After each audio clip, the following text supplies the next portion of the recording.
I think that's a good question.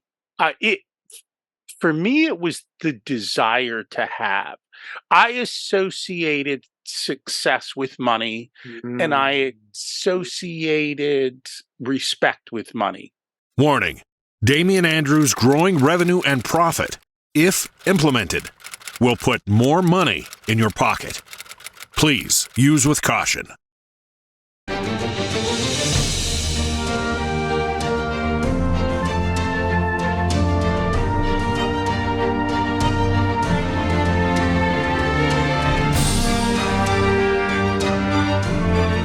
Welcome to Damian Andrews' Growing Revenue and Profit with international speaker and revenue and growth specialist Damian Andrews. This is your source for practical, usable, and simple action steps that you can do every day to put more money in your pocket. And now, the host of Damian Andrews' Growing Revenue and Profit, Damian Andrews.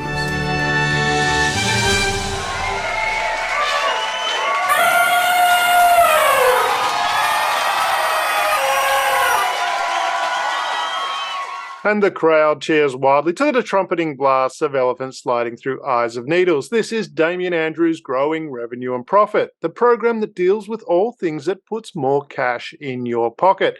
This is the show that handles your revenue riddles, profit puzzles, operational oddities, and culture conundrums. I am the one, the only Damian Andrews, and on this show is the amazing and wonderful Rocky Lalvani.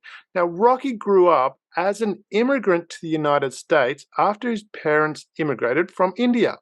And while growing up, he listened to his parents' conversations about money.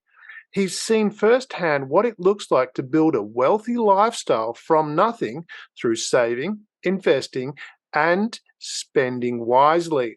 Today, Rocky wants to take his business knowledge and share it with other small business owners at a fraction of the cost of what it would take to hire a dedicated full-time financial advisor. Rocky, pleasure to have you on the show. Thank you, Damien, for having me. Excited to be here with you today. It's wonderful, and I love your background, and I love what you've talked about in the research that I've seen about how you actually had these conversations about money when you were younger. How much do you think that impacted your ability to manage finances well? Oh, it had a massive impact. I don't know where it came from. I think part of it was I saw poverty and I saw wealth and Mhm. I saw both sides of it, and I was like, well, I want to be on the wealthy side. So from a young kid, I wanted to make money because I wanted to have the things that I didn't have. So I think part of it was that I don't know what the right word is. Is it grit? Is it burning desire, the fire in the belly to go out and to do it? And then just understanding the principles of how you build wealth and how you can do different things. And the other thing that I kind of learned that I guess a lot of the things that I assumed I was learning, I thought everybody knew. And I didn't Mhm. realize that most people don't. But the other thing we learned how to do was negotiate. Ooh. And I think that is a lost skill in the majority of the world. Mhm. Bargaining and negotiating is just how life is done. I mean, let's face it, your kids do it naturally with you, Yes. and yet we don't go out and do it. And I will, to be honest, I have bargained with large, like retail stores, even. Mm. Um, there's a variety of ways to do that, but that's how you pick up that little bit of margin. So from that, when you mentioned about you wanted the things you didn't have. How much of that came down to that grit? Was that because you had that background where you didn't have that ability to do that and you felt that you needed that? I'm trying to understand, were you driven by this wanting the desire to have that, or or a fear of missing out? That's a good question. It For me, it was the desire to have. I associated success with money, and Mm. I associated respect with money. Ooh. You have to realize, well, think about this. I grew up in the 70s. It was Mm. a very different time, right? The types of messages you were given, what you were told, very Mm. different than today. Mm. And at that point, your messages were very all in line. I mean, we only had a couple of TV channels, right? The TV shows were all like you didn't And get a it finished at variety of 9 o'clock. It went messages. to like a ding. Well, exactly. So you were told this is how men behave, this is how Mm. fathers behave, this is what success looks like. And a lot of what we call successful people, you think about the Marlboro man, it's a bit more stoic and quiet, and Mm. um everyone looked up to the boss, right? Nobody questioned anything back then, so to Mm. speak. So that respect was really important for you to chase that and have that respect, and that was a big motivator. It was, yeah, very much so, I think. And when you look at it, and you mentioned about the principles of having money, and this one fascinates me because I always found life is pretty simple, and I felt I was alone in that statement until I discovered Confucius, who said life is very simple, but we insist on making it complicated. When we look at the principles of making money, and I'm going to refer to the book, the George S. Carlson book, Richest Man in Babylon, that talk about some principles for creating wealth, which is keep some of the money you earn, invest that, and reinvest that income that it generates. Now that's 3 steps, which is pretty simple in principle. Is that do those principles work from your perspective? Is it that easy? Life is pretty simple. Doing simple, I think, is really hard. Ooh. And that's kind of what it comes down to. I think, and people don't realize this because I don't. First of all, we're not taught money well, right? Mm. And then there's a whole bunch of emotions that go with money that we don't talk about. Yeah. And I think it's that cross section. So for a lot of people, the ability to generate revenue is not that difficult. Mhm. For some people, but the ability to keep it is, I think, significantly harder. Mhm. And I think that's where things go off track, is the ability for people to actually keep the revenue. And that doesn't always happen so easily. What makes it hard? Why is it so hard to keep that revenue? Oh, so think about it. I do a lot of my shopping at Costco, right? Mhm. You walk in the front door, what do I see? I see a beautiful 75-inch TV. It's Mm. like, well, I want that. Yeah. What is the counterpoint to that? Mhm. And that's where the problem comes in. So I think for most people, they walk in, they see the 75-inch TV. What is their choice? A beautiful TV or being unhappy? Because no one's given them the counterpoint. What if the counterpoint was beautiful TV or the freedom to live life on your terms, the freedom to make choices, to say no to work, the freedom to say no to a particular situation, the freedom to walk away? Until you start balancing that desire in the moment with that long term type of goal, if there's no balance there or there's no counter to it, then it's just not going to happen, right? There, it just becomes easy to do the one thing. Because that's one thing I've seen a lot. What you're talking about there is delayed gratification. And studies show that people that are highly successful have a great ability to delay that gratification. And I think it's the famous marshmallow study where they give a child a marshmallow. If you don't eat it, you get another one later, or if you eat it, I can't remember exactly what it was, but you miss out.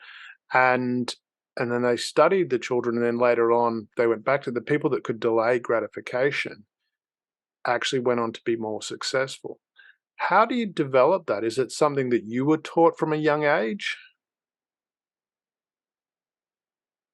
So we were taught something a little bit different, which was you can have a wonderful, actually, I was somewhat taught delayed gratification, but we were taught how to live a luxury life on a small budget. Mhm, But if I think about it, like at Christmas time, my dad would say to me, okay, you have a choice. mhm. You can get a present on Christmas, but if you wait a week after Christmas, we'll go to the store and all the toys will be 75% off. Oh my god. How So did you you can have survive? 4 times.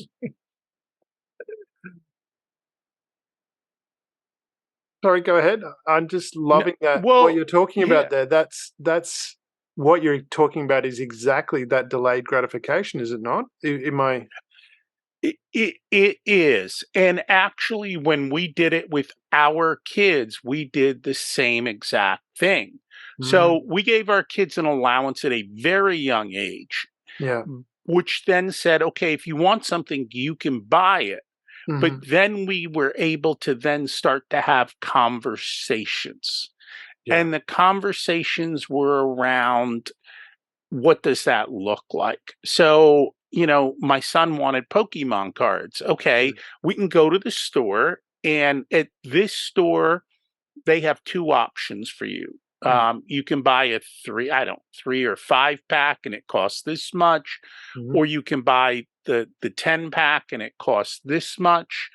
Back then, eBay was big. Or you can go on eBay and you could get 10x that. mm. However, if you do it on eBay, you're gonna have to wait 10 days for delivery. It wasn't like Amazon where it showed up next day. And but then they started to have those choices. Same thing Mm, with candy, right? You can buy it here at the convenience store. mhm, You can then go to the grocery store and buy a little bit larger pack, mm, or you and your sister can get together and go to Costco and buy the jumbo pack, and mm. then making those types of choices. So we were very, very intentional with our kids in trying to instill that as well. I Our parents did it in some senses. I think it was just with a different attitude. I don't think at that point the words delayed gratification, maybe they had a different word for it, but it was just common sense, I guess. But man, what you're talking about there, because that must have been really difficult to do when everyone else is getting Christmas presents on Christmas Day. But you've and when I say difficult, as I'm saying that, I'm thinking through that going, well, maybe it wasn't that difficult because you had the support of your parents going, here, we can do this now, or we can wait until everything's on sale and you can get 4 times as much. And so what you've done there is you've got that support to do that as a young child, and you're building up that foundation that, okay, if we think through this, we can think through this intelligently rather than making emotional decision. And you're not also, it doesn't sound like you had that fear of missing out from your parents as well. I think part of it was, if you think about it, if I had to deal with Christmas morning Hmm. and half the people in the room were getting a ton of presents and I wasn't, Hmm. then I think it would have been immediate. Mm. But because that wasn't the case, there really wasn't a comparison. Mm. So you just knew that, okay, in 5 days, we're going to the store and it's going to be wonderful. Yeah. And you have to realize back then it was different too. Today, like for my kids, Christmas is boring Mm. because you already have everything you want. Yes. Back then, people didn't have everything they wanted. You had to wait for it. So I Mm. think it was just a whole different attitude and behavior at that point.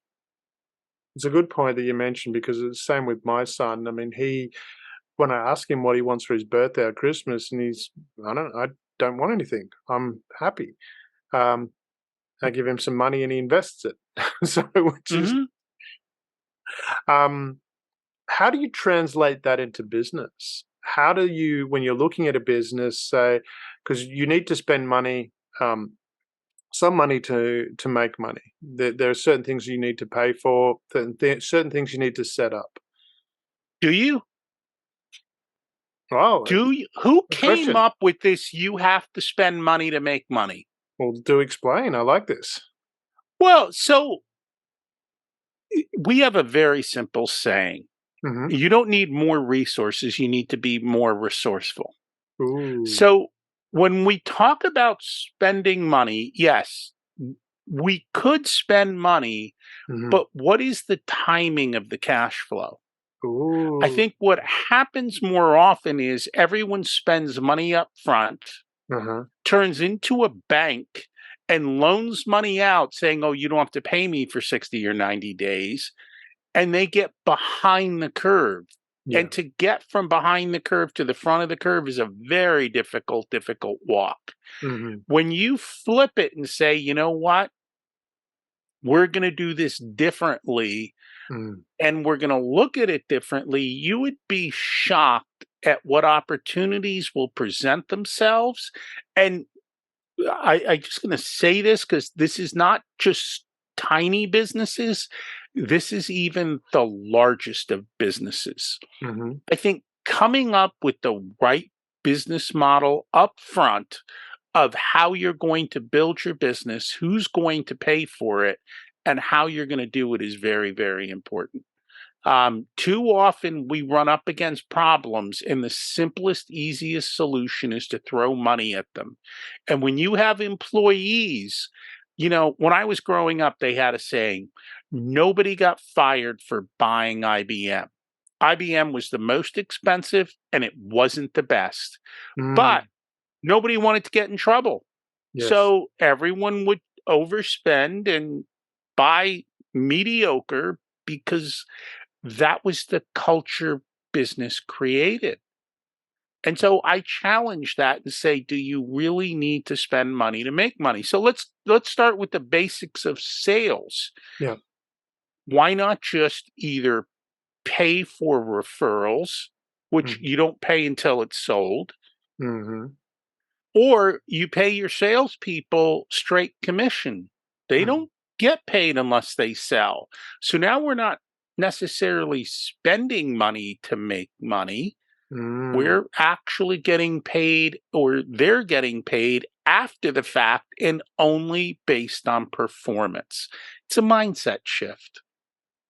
That mind shift is really important, as you said, that being focused on performance. I remember one of my first times when I worked in corporate after I'd been there, I think about 3 weeks or 4 weeks, and I got called into the office. And because my what I did when I started working, I was very diligent. And when something went in my in tray, I dealt with it straight away. So my in tray was pretty much empty most of the time because I just dealt with it.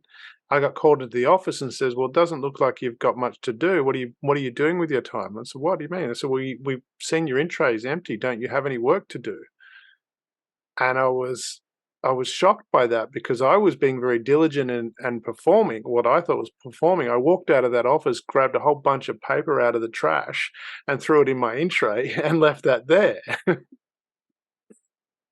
How do We you call create that union. That's union mentality, right? Yeah. So how do you create that mind shift? Because there's a lot of people out there, as you said, will throw money at it. This whole They said no one got fired for buying IBM. As a group, as people, we've grown up knowing that if we fit in, we've got more chance of survival. Yet, if we want to succeed, means stepping outside of the group or doing something different. How do you create that ability to actually step out and do something different while juxtaposing that feeling of being stuck, being out in the open and threatened and maybe eaten by lions? I think it's creating the right culture, Hmm. right? and that's really what it comes down to. What kind of a culture are you creating? Hmm. And if you create a culture that says we're doing X, then you're going to get X.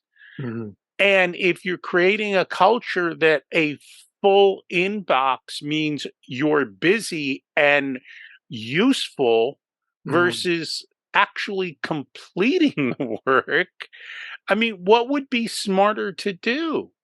It seems to me the smarter thing to do would be to, you know, do that. But yet we have these silly behaviors.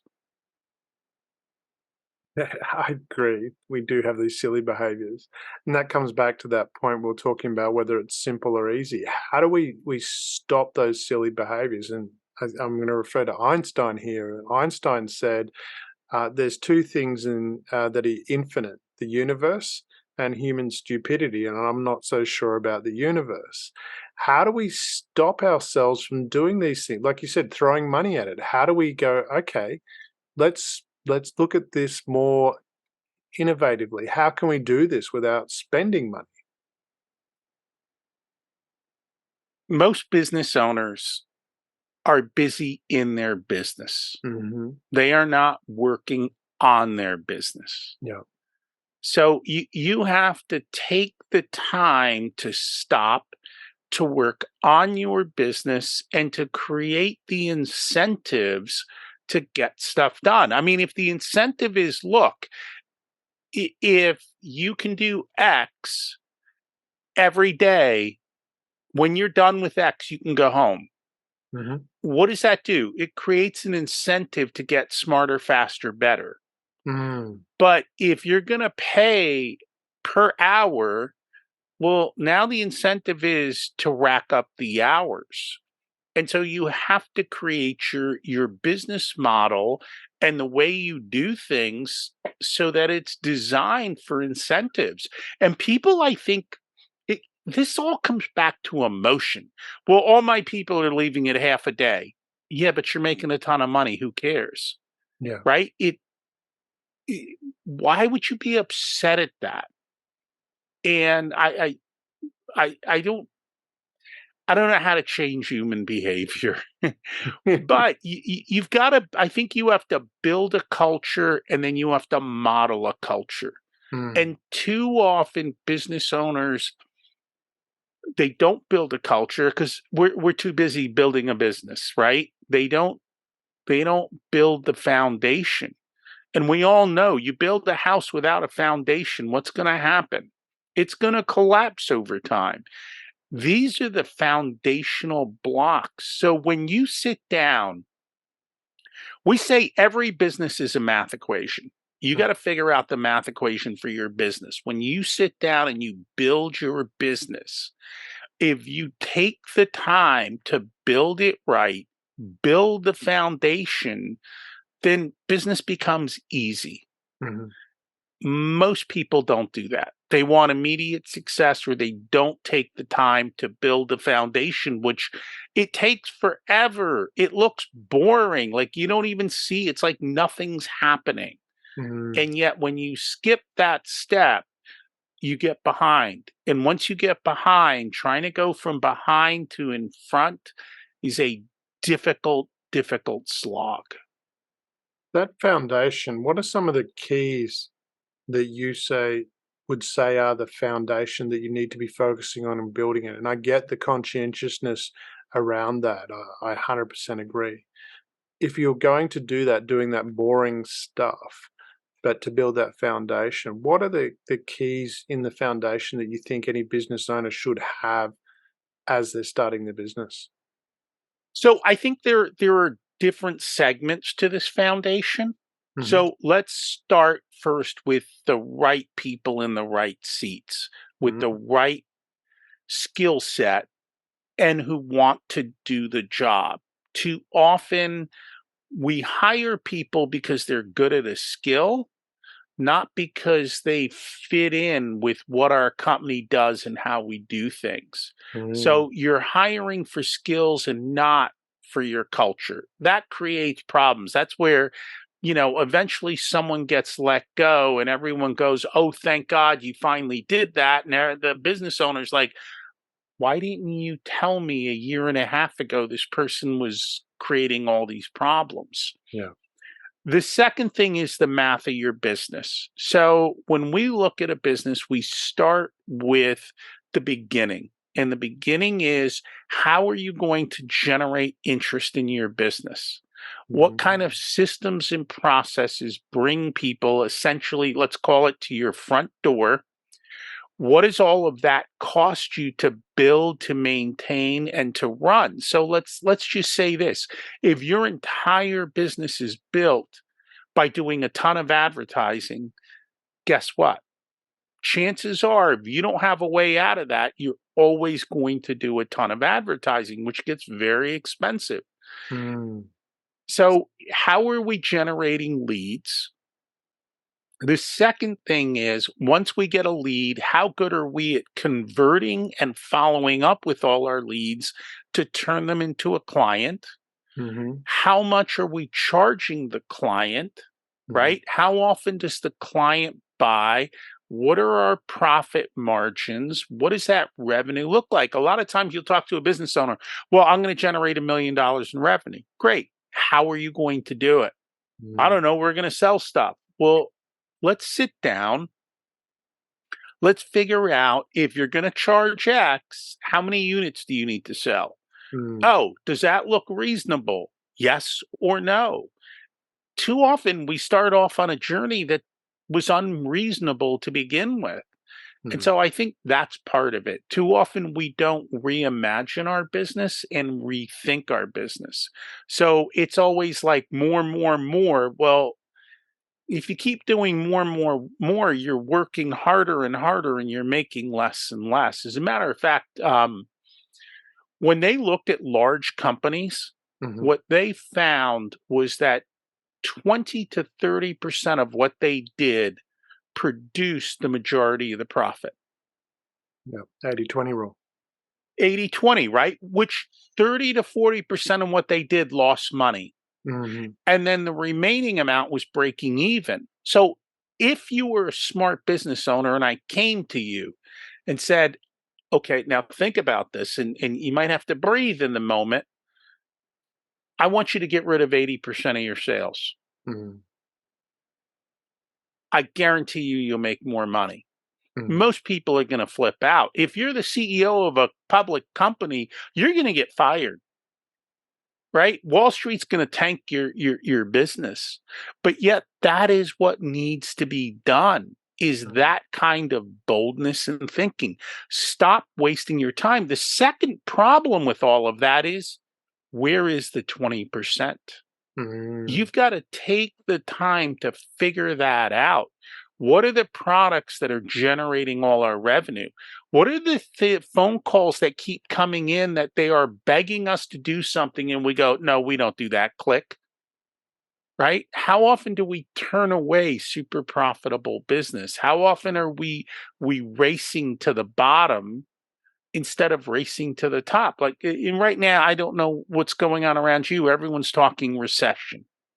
Yeah, they have and but they have been, right, forever. Sales keep booming in companies that I'm reviewing. Sales keep booming. But when you talk recession, what do people do?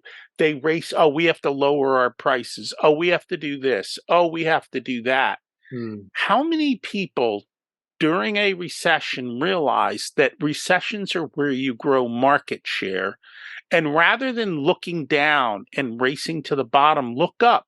Who are the clients who weren't talking to you last month because you were too small for them or you weren't good enough?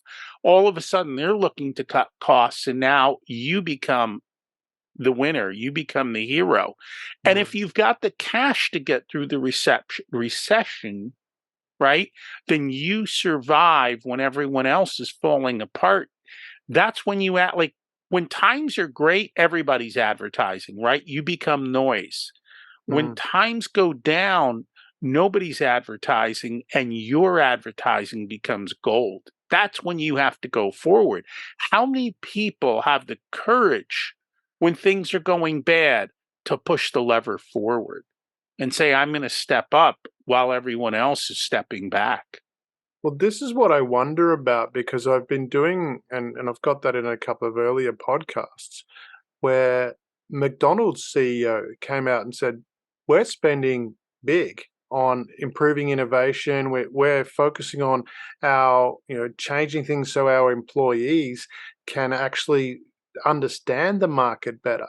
And they're employing new technologies, and their sales increased dramatically as well. And that's where I wonder, where does this juxtaposition come where you've got, McDonald's is not it's not a small company and it's not an unknown company unless I'm on a different planet. McDonald's is a massive company, and their CEO has said in their recent report they're spending money, even though it's a recessive environment, they're spending money because you see that to grow and it's showing in their sales as well. What is it that stops people, do you think, again, from doing that? Here you've got a leading company doing that, and I've seen numerous reports of major companies doing the same thing. And I agree with you 100%. Yet people say recession and they pull back and go, oh, no, we can't do anything. But that's the time when you start doing, you build your foundation. You start getting that rainmaking happening. You're building those connections that when the times boom, you've actually owned the market share.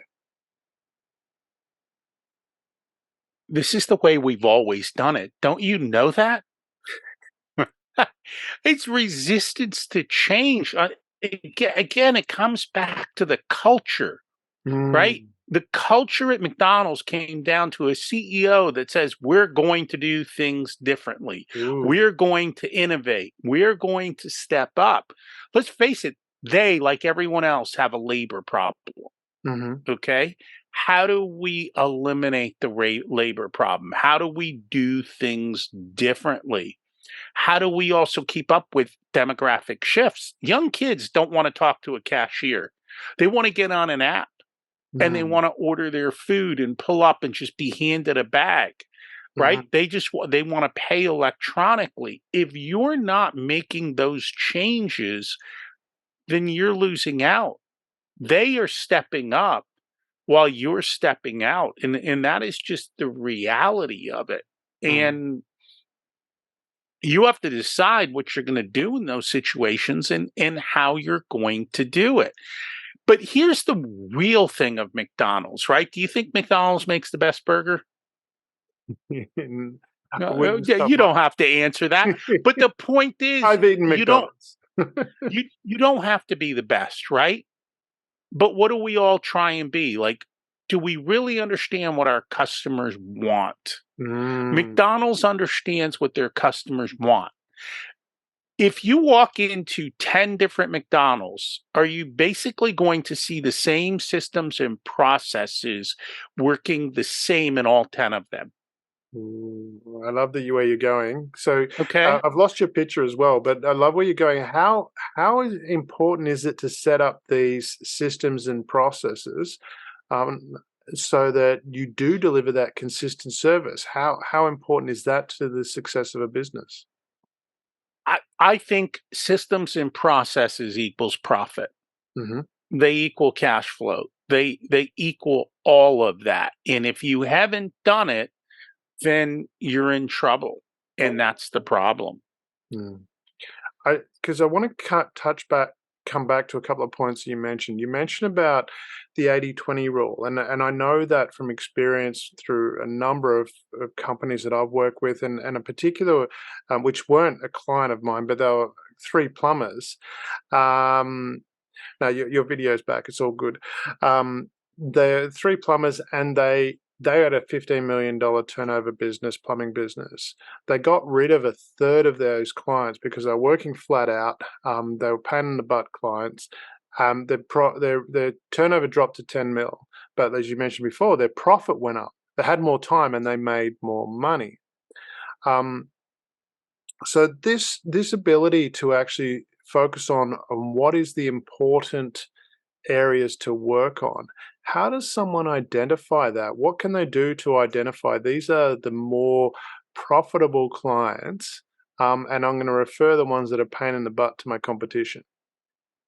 So again, this all comes back to thinking time. right? And sitting down. Let's face it, if I'm a plumber, Mhm. it probably takes me the same amount of time to sell $100 job as it does to sell $1,000 job, Yeah. right? It takes the same amount of time to show up at both of those locations. Mhm. Have I created my billing, my systems, my processes to say, hey, this is my minimum? In order for you to work with us, this is what we need to stay in business. So I think that's part A. Mhm. Part B is, are you billing on time? Right? I think I still have tradespeople who haven't billed me in 2 years. You don't bill me, you don't get paid. Like, that's money out the door. Yeah. So, do you have the systems and processes to capture and appropriately bill? Mm. And are you handling change orders, right? You showed up to replace a faucet, Mhm. and while you were there, you fixed another leaky sink. Did you capture that? How did you Mhm. appropriately capture that? When you went in to do the work, right? You walked in with 8 parts, you used 4. Did you bill for those 4? What happened to the other 4 parts? Where are they in the truck? How Mhm. clean and how well maintained is the truck? Or does the truck have $75,000 in lost parts that gets thrown in the garbage every year? And Mhm. those are the types of questions that I think are most important. Are the people who are running that truck, are they managing the tools, right? Are they doing that well? The simplest things with the trades. Somebody calls you, how quickly do you call them back? When Mhm. your guys show up, do they show up? Do they look presentable? Right? Are you taking care of the customer's house? You Mhm. know, are you walking in with dirty shoes? Are like how is all of that being presented? Mhm. Are you upselling? Is your guy upselling while he's there? So Mhm. recently we had someone come to our house for pest control. This guy's amazing. When he's here for pest control, he's selling cleaning gutters and repairing this and my insulation. Like this guy's going all over the house for pest control. He is literally looking for leads for all their other businesses. Are Mhm. you cross-selling? Are you like, these are all the things that and you say to yourself, "Well, I'm a plumber, I don't do anything else." Okay, do you have a friend who's an electrician? Do you have a friend who's a roofer? Do you think your roofer and your electrician buddy sometimes see plumbing jobs? Well, Mhm. what if you all just started referring to each other? How much does that cost to make a referral? Mm. Very little. Nothing. Yeah. Nothing. It's a phone call. Mhm. It's a system of back and forth and give and take. All of a sudden, instead of marketing at $10,000 a month, I've got a referral business and I go meet the business owners of all of these companies. We get together once a month, whether you want coffee or a beer, for $50, I just got rid of $10,000 in advertising because you thought differently about your business. You didn't say, I have to do marketing. Yes, you have to do marketing, but do you have to do it the way you're doing it, throwing money at the problem? But with that marketing component, and I'm glad you went there to referrals, but also too, what are some strategies that people can put in place? I mean, what a simple one is, after you've been to the client, 2 weeks later, send them a card saying thank you and asking for a referral. What are other things that people can do to create those relationships, that word of mouth advertising? Well, I think it's a make friends with partners and actually make friends with your competition, Mm. right? Because if you're a plumber, maybe you don't do X, but maybe there is a plumber who does do X and you partner with them. Maybe you, like you said before, I don't want the small jobs.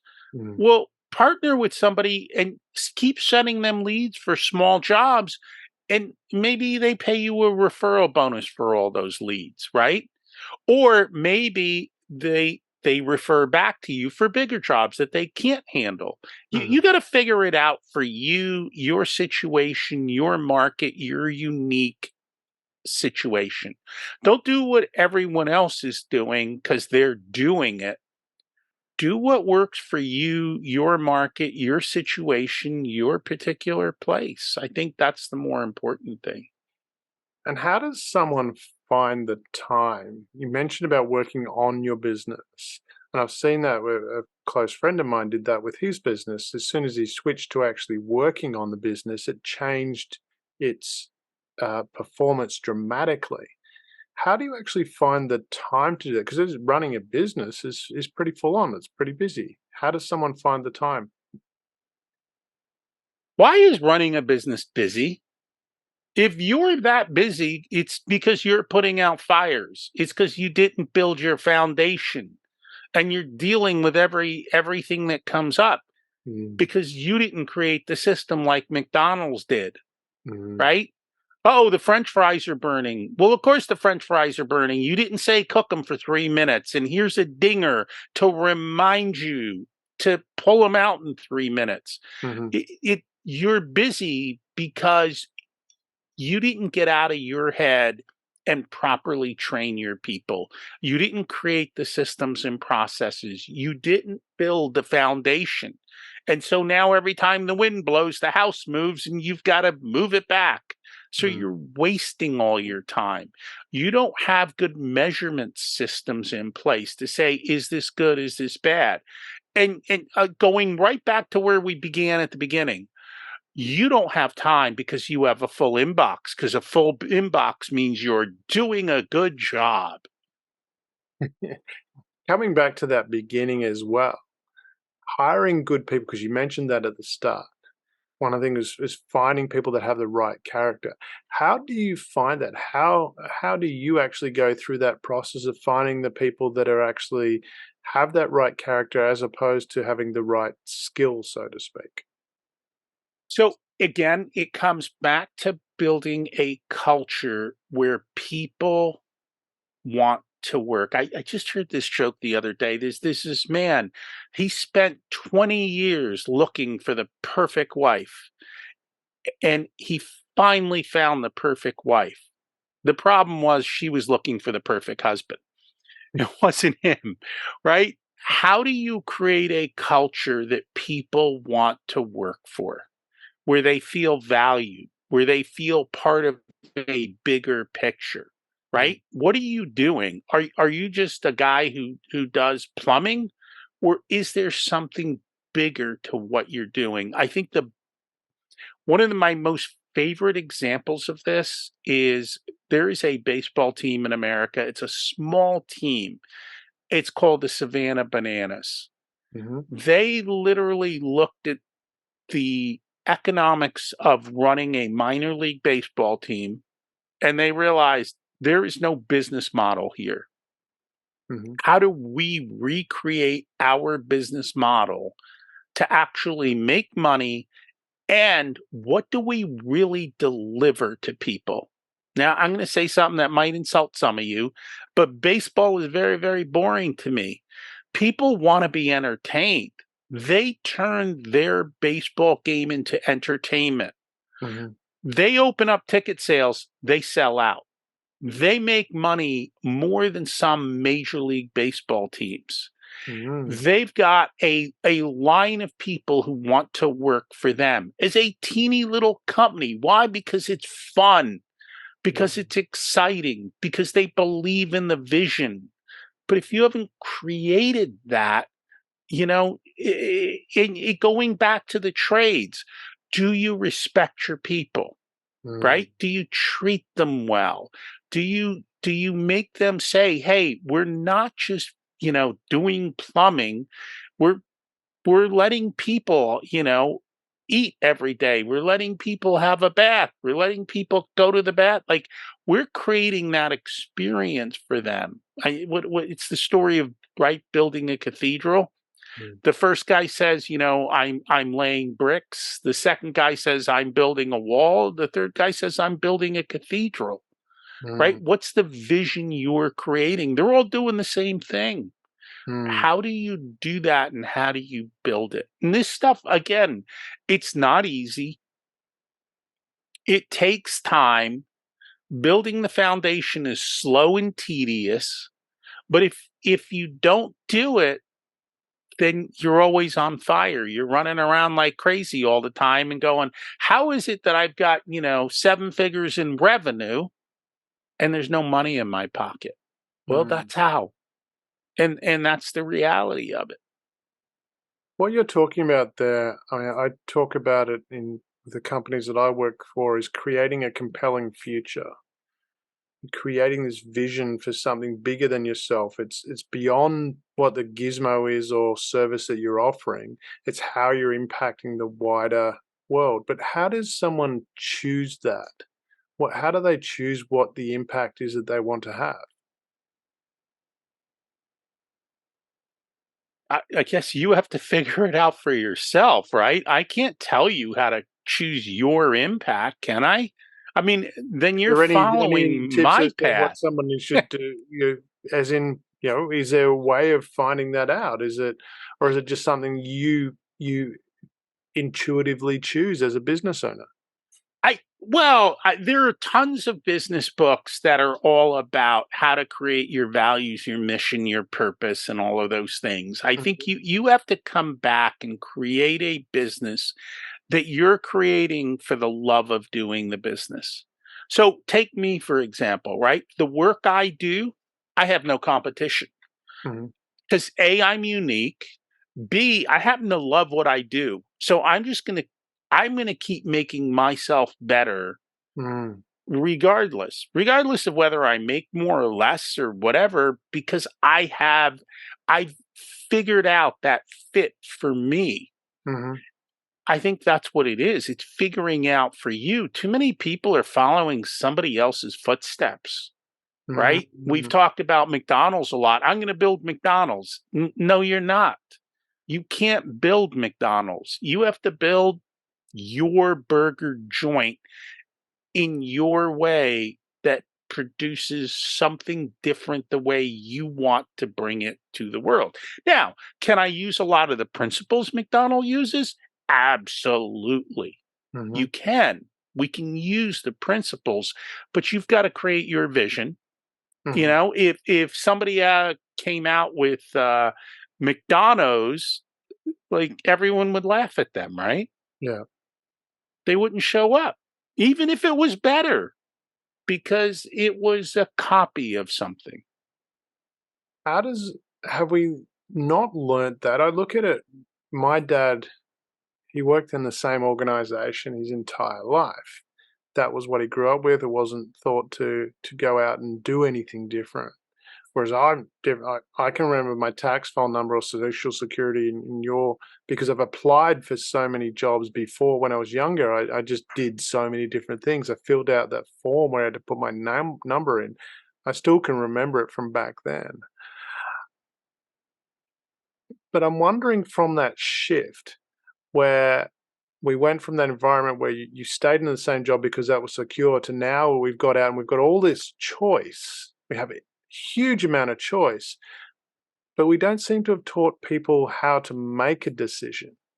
Is there, do we need to have more information on how to make a decision, what we need to do to make a decision? Yes. So let's face it, nobody teaches you about how to wisely use your money. And what I mean by that is, school doesn't teach you how to use money, No. right? School doesn't teach you how to live life. School doesn't teach you how to critically think. A Mm, lot of these things come back to simple, I think, human nature mhm, and understanding the basics of that in taking the time to figure that out, and to understand how people behave and do all of that. So I don't know that there's a perfect answer to that question, but I think it just comes back to basic human nature. Like, you've got to learn how to critically think. For whatever reason lately, I've been reading a lot of Munger and Buffett, Hmm. very successful business people. When you look at Munger, he's like, I have created mental frameworks of how to think, how to look at it from multiple different disciplinary areas. Hmm. These guys sit around all day, and what are they doing? They're thinking. They're Mm. thinking about their businesses. They're learning. They're not, Warren Buffett doesn't run a business, right? Mm. He lets great people do what they do best. So Mm. I think it comes down to this is the ability to do that. It's all the skills that unfortunately we just aren't taught in school, and so you got to go kind of figure them out, I guess. I don't know that there are a lot of business books that will help you think through this and give you the framework. The problem is everyone skips them. So it's just sit down and do the work. And that's the wonder, coming back to that whole psychology thing of the group mentality, where we were taught, we've evolved to be part of that group and check what everyone else is doing. And as a result of that, we don't make our own decisions. We're kind of following everyone else because it's safer that way. Is that, sorry, you're going to say? It's human nature, right? You Mm. don't want to step out of the tribe, because Mm. in the old days, if you stepped out of the tribe, they kicked you out, you died. Yeah. And that is human nature. Yet to And succeed in business, you have to stand out. you do. Otherwise, it's a race to the bottom. Because at the end of the day, if you do what everyone else does, the best you can hope to be is average. I know it's cliche, but there's a reason it's cliche. The average business owner doesn't make it past 5 years. Mm. What So you want to be average, be average. is that? And is that come back to what you talked about early on, where you said you wanted to succeed because your drive was you wanted to be respected. You saw that as being respected. Someone needs that to say, okay, I'm going to take this step out and do that. Is it something someone can learn, or is it, we just innately got this and that's what we're stuck with? You're saying, can you learn grit? Can Yeah. you learn to step out? Um, I think we all can, Hmm. but everyone's going to have a different temperature, Hmm. right? So if we look at money, somebody might just be perfectly comfortable making 50,000 a year. That's their temperature and they're okay with it. Hmm. Somebody else might be comfortable making 250,000 a year. And Hmm. if they're not, they're uncomfortable. Somebody else might want 1 million. I think that concept applies to everything. Hmm. Is you look at your life. What are you comfortable with?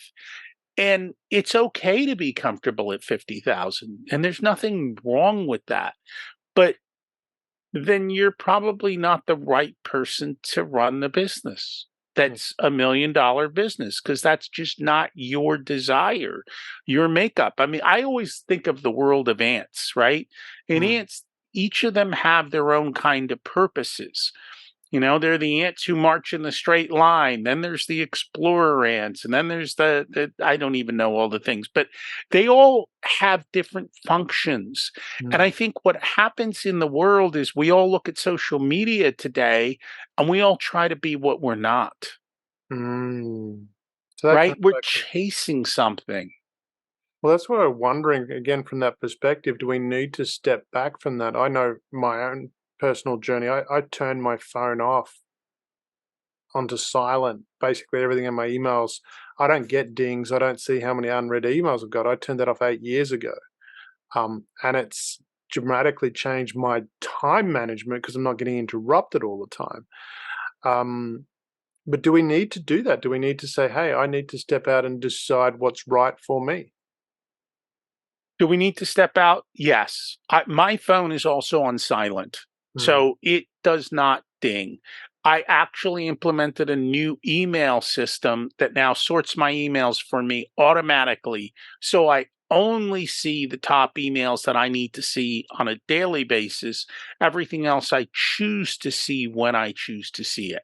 Mm. I think we've become stuck in a noisy world, Mhm. and you've got to manage your time and your calendar on your terms, and you have to turn off the social media because they are paying billions of dollars a year to tap into that innate human nature of feeling like you're less and Mm. poking and prodding you to stay stuck on whatever it is that they want to show you because they've turned you into the ultimate consumer.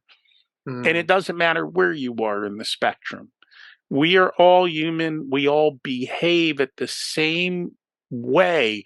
The difference is you and I have put barriers in our way. We've turned off the volume. We've turned off and said, I'm not going to pick it up.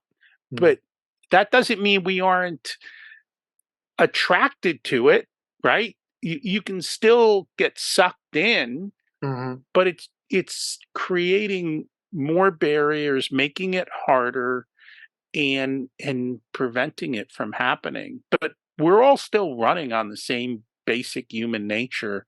You just have to figure out for you how to do it. Too many people are climbing up someone else's mountain. They're not climbing their own.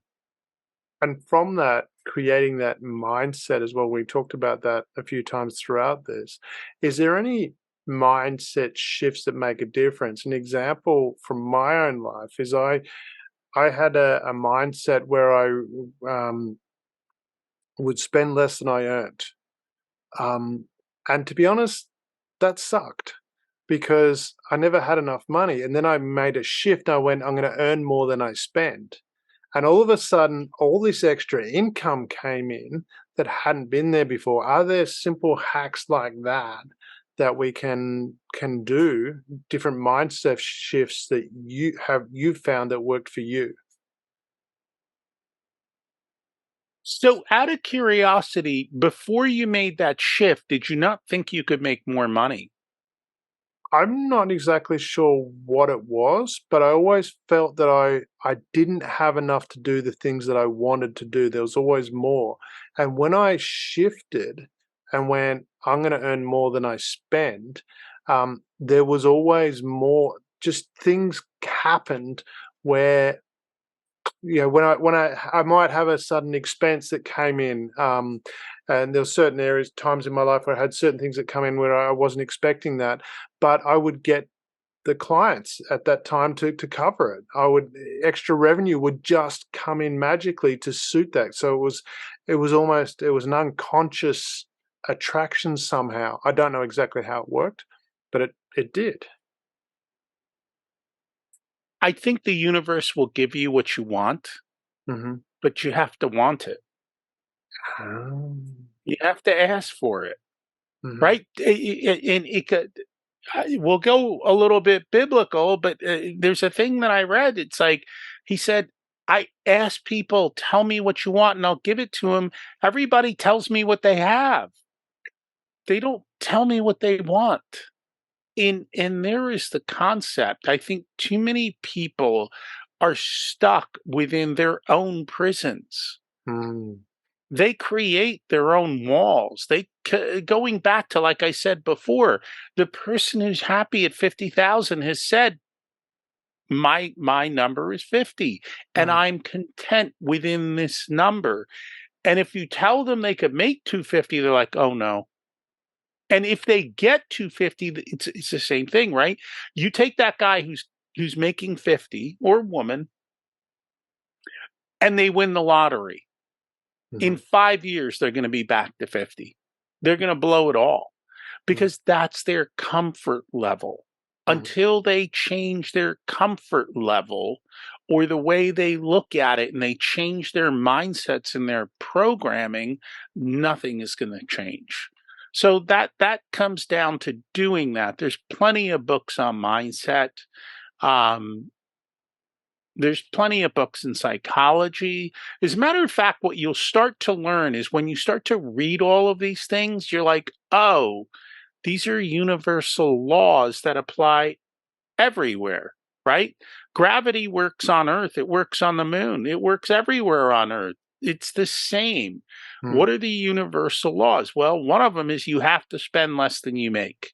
mm, That's the only way to build wealth. Nobody spent their way to wealth. Okay. But there is no upper limit on how much you can make. So, mm, how do you generate more money? Well, give people what they want and they'll give you their money, right? So, give them what they want, whether it's McDonald's and you multiply it that way or some other business system. mm, Figure out what it is and help them do that. And then you've got to change your, I'll call it temperature, but mindset, comfort zone, attitude, beliefs of what is acceptable for you and how you're going to do that. And I think it all comes back to, for many people, it's fear mhm, of stepping out of the comfort zone. And in corporate, it's all fear. mm. Most corporations are run by fear and ego. And everybody's playing a game and everybody's hiding behind their full inboxes. I'm so busy doing what? Because I really have no clue. You bet. I want to come back to that corporate and fear and ego component because I 100% agree with you there. Um, but I want to come back to that A word you said is asking.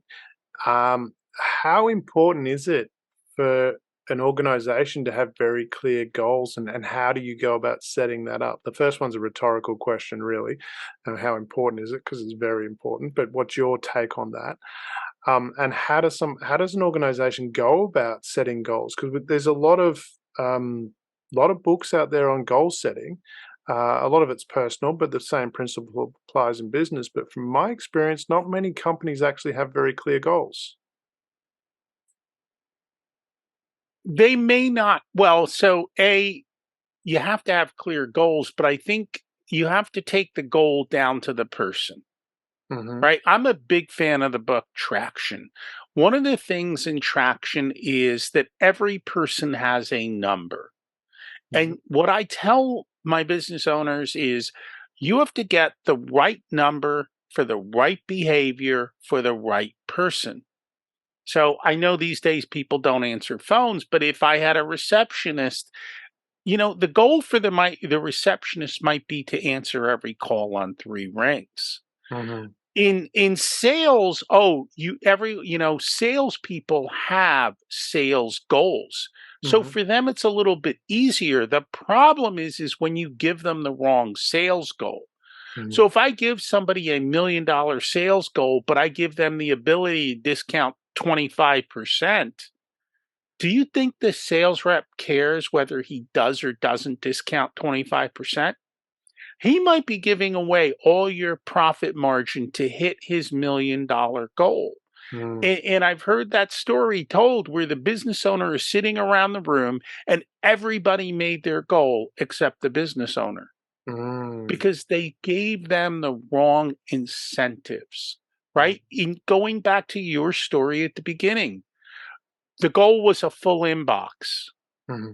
Well, what kind of incentive is that? Like, how judge you that? Like, you judge people on that, you'll get that. They pulled stuff out of the garbage and they filled their inbox. Hmm. Well, that's a wonderful goal. And I think this is where it's the right goal to the right person for the right reason, which Hmm. comes back to the same thing. You got to think about it. Yeah, I love that. And all of this stuff is all pretty simple. Doing simple is hard. Well, that's the question I have. If it's simple, what makes it hard to do? We're I, human. Look, if you want to lose weight, what do you have to do? Go to the gym and eat less. There you go. And there's a multi-billion-dollar industry built on that simple principle. Why doesn't everyone just eat less and go to the gym? Well, that's the point, and maybe I'm weird because that was my thing. I remember if you're ever getting married, for the people that aren't married yet, be overweight in your married photos because you always look better later. Because otherwise, if you look really good in your marriage photos, you're chasing that forever. And I know, first time I got married, I was overweight and I wanted to lose weight. And exactly to your point, I just said I want to be at a lower weight. And I had that, and all I did was I didn't exercise. I just ate less, and all of a sudden I dropped 20 kilos or 40 pounds in your vernacular. It was easy. It wasn't difficult to do. I just made it that choice, and that's where I'm wondering, what is it? Is it we're not choosing to do that? You're asking the trillion-dollar question. Mm-hmm. Because if we could figure this out, we'd all make $1 trillion getting people to show up at the gym, eat less, think more about their business, do the things they're supposed to do, ask the girl they want to marry. Like, that is it's human nature. I have not been able to figure that out. It's the question we all have. How do you get people to do what they should do when they don't want to? Is it a habit that we've learned? Just this habit that we've become conditioned to that, and we're stuck in that thermostat zone where this is our thermostat, this is what we're comfortable with. Unconsciously, we're stuck there. Whereas if we just shift unconsciously, it'll be fine. Well, so and that is a whole nother topic of, just like your computer, everybody is running on programming. Yeah. Okay. Most of your programming was done by the age of 7. This is an old Chinese proverb that I heard, show me the boy of 7 and I'll show you the man. The question is, when's the last time you upgraded your programming? Yeah. When's the last time you even examined your programming? And people think, this guy's a little weird. Well, let me ask you a question. You drive a car, right? When the first time you drove a car, how good were you at it, right? If you've got a kid, go try and teach them to drive a car. I guarantee you, I think every adult screams, yells, and pulls their hair out during that process. But yet today, when you drive a car, what are you doing? You're listening to something on your phone, you're drinking coffee, maybe you're eating McDonald's, and you got from point A to point B and you have no idea how it even happened. That is programming. You programmed yourself now to drive the car. Every other part of your life, 95% of your day, same thing. Go figure out what's going on. Think about where I wonder about what it is that stops us learning programming. An example being, last week I was away. My son was doing snow sports, and we went up with another parent, another father and his son, and we stayed together. And there's a whole bunch of people from the school there. But the guy that we went with, he skied originally, I think about 25 years ago, and hated it. He's 58 now. And he'd never done it, but his son did it last year, and his son was really enthusiastic, so he's come up with his son. And I've said to him, okay, all right, I'll teach you to ski. So come out with me now, we go. And I've shown him a couple of key, not what they teach you in ski school, but what I consider the fundamentals. I said, do this. Just focus on your outside foot as you're going around the corner, put your weight there, you'll turn. And if you want to slow down, go uphill. Keep turning until you go uphill. Because if you're going uphill, you're going to slow down. Within 3 days, and he didn't ski the whole time each day, he was parallel skiing, and he goes, I love this. And this is where I'm wondering. And he did that. I didn't have to, when I taught his son to do the same, I had to yell and scream at his son because his son wouldn't listen, but he listened, he did it, and all of a sudden he was skiing, and for someone that hated it, was enjoying it, and he's already planning the trip for next year. And the same token for me, there wasn't great snow there, so I was stuck on runs that weren't, really challenging. But I said, okay, let's work on my fundamentals. I want to actually do this a bit better. I want to improve my balance. And I just focused on that, and that improved dramatically unconsciously. And then I'm just going down the hill. And this is a case, is it a fact that we just A, don't choose, and B, don't listen? Most people are distracted. Hmm. Most people don't want to think. The mind is not designed to think. The mind is designed to conserve energy, to keep the body alive. It goes back to human But is that nature. a belief that we've conditioned ourselves to? If we change it and say, well, our mind is designed to think, we just got to exercise it. I think you can do that individually, Hmm. but at the end of the day, every part of nature is designed for survival and procreation. Hmm. I don't care if you're a plant or an animal, Hmm. we're all designed with that basic thing. I mean, if you look at parents, Hmm. parents are more interested in their kids' safety than their kids' happiness and success, right? They tell, oh, don't start a business. That's dangerous, right? Don't go skiing. That's dangerous. Don't I'm jump out weird. of an I must be airplane. weird because I'm telling my son, Right. But he's already everyone planning to has, come and start his own business. yeah, every parent is different. But the point is, I think I think for most people, it's just innate human programming or it's societal programming. Well, Maybe it's coming there's back to that societies where it programming, isn't isn't. it? Yeah. I mean, if you're all Programming. going to school and everyone teaches the same thing in pretty much every school across most of the Western world, Mm, well, it's no wonder everyone is behaving the same way because everyone now we're in a global world. Back then, mm, I had to watch my little 3 channels of TV.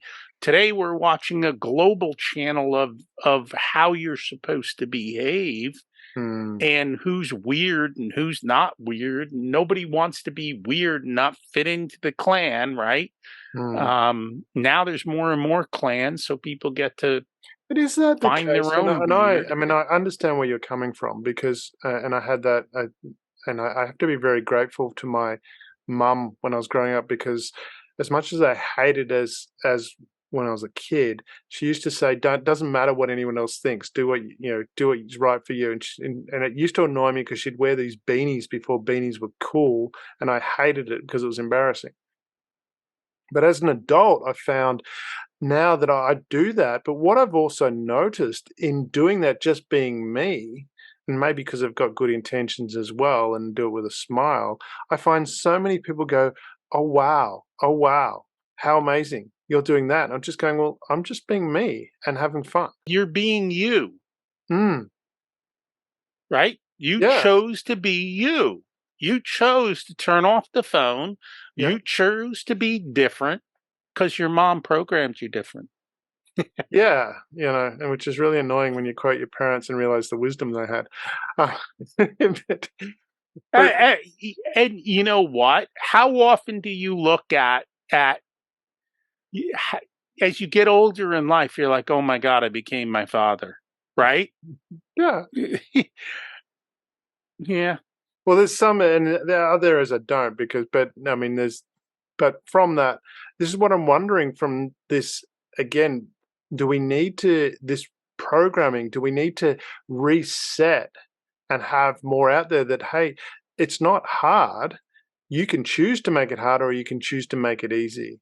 The way you might have been programmed from being young and following what you're taught in school, or what your parents might have taught you about being safe, or what you might have learnt through evolution that being part of the crowd is safe. But actually, we don't live in that time frame now. We need to change the thinking. We do. And there are many people who are changing their thinking and doing things differently. Mm, But I will tell you, most people are just so stuck in fear of their comfort zone mm, that they won't do it. And here's the other thing that nobody talks about: you start doing it, and the people around you are going to pull you down. How dare you step out of that comfort zone that You actually have to find new friends Mm. because they're going to hold you back. At work, what happens at work? You start being the one who's got a clean, inbox and who's doing twice as many service calls. Everyone's going to yell at you. Mm. So What does that's it the take to have the problem. courage to stand up to do that? What's right for you then? Or is that what courage Correct. is? It is. It takes courage to come down the side of the mountain. It takes courage to go up the mountain. And I these are not the things we're taught in school. How many people are taught to go in front of the room and speak? How many people are taught critical thinking? How many people are taught how to build wealth? How many Mm. people are taught how to make I'm going to use the word argument, but not in the sense of a fight, but a an argument meaning this is what I believe and this is why, more from the rhetorical standpoint, not from so back in the day, Mm. we used to actually teach what was called classical education. Mhm. Kids were taught how to think, Mhm. how to actually create, um, and stand up to beliefs and systems and all of that. Today, it's all groupthink. Stay within. It's very few people are actually taught the principles of how to do it differently. And it comes back like that. What's what Charlie Munger talks about all the time. Mm. Create your systems, your processes, and think. These guys read every single day. They spend half their day reading. It Mm. paid off. People who think and do things differently, most of them are quiet. They're hidden away because they're out doing stuff. They're Mm. not on Instagram. They're not doing this and that. You wouldn't even know them because they come right in front of you and they just blend in, but they do it differently. So we've talked for a while now, and there's been so much great information. Tell us a bit about what you do and how you help people and how people can reach out to you. So, what I basically do, I work with business owners. And honestly, the first question I ask a new owner who comes to work with me is about their money scripts because I want to know what their behaviors are. I want to understand their programming. And then we help them figure out the math equation of their business. How do we start measuring it? How do we start improving it? And what changes do you have to make? So we help them see out of the box. We help them have accountability. We help them figure out what do I need to do tomorrow to make my business more successful. Everything that we do for our clients, we share the principles and everything on the podcast, which is Profit Answer Man, which is all about business. This softer side of what we talked about today, that's on my other podcast, Richer Soul, which is all about the softer side of leadership, of life. And we dig into all of these questions, bring you experts to help you figure it out for you. Yeah. And so the website, if I understand correctly, is that profit comes first? The website is Profit Comes First. Yeah, you can find everything there. Just Google my name. Mm. You'll find me everywhere. Yeah, we'll include those in the show notes as well. And love to, before we go, I'd love to have you back and talk about the actual business side of things as well. And that was because there's so much in both sides that we need to have as a business owner. But before we do go, for the audience that are listening, if you could leave them with a key wisdom, takeaways, a nutshell, what would you want them to take away from this interview? A ship in port goes nowhere. You got to take action, and you can't start steering until you get out into the water. So you've got to take the number one thing that prevents most people from anything is taking the first step, and then everything else becomes easier. So whatever it is you want to work on, right? You want to go to the gym? walk in the front door. You want to eat less? Get a smaller plate. You want to learn about this? Find a psychology book. You want to get better in business? Find a good business book. Like, go take one small step and then just keep going. I think that is what prevents most people. Hey, I'll do it tomorrow. Tomorrow never comes. I love that. Awesome. Rocky, it has been such a pleasure having you on the show. I've really, really enjoyed this conversation. I would love to do a part 2 and get into the business nuts and bolts as well. But thank you very much for taking the time and sharing with the listeners. Thank you so much for having me today.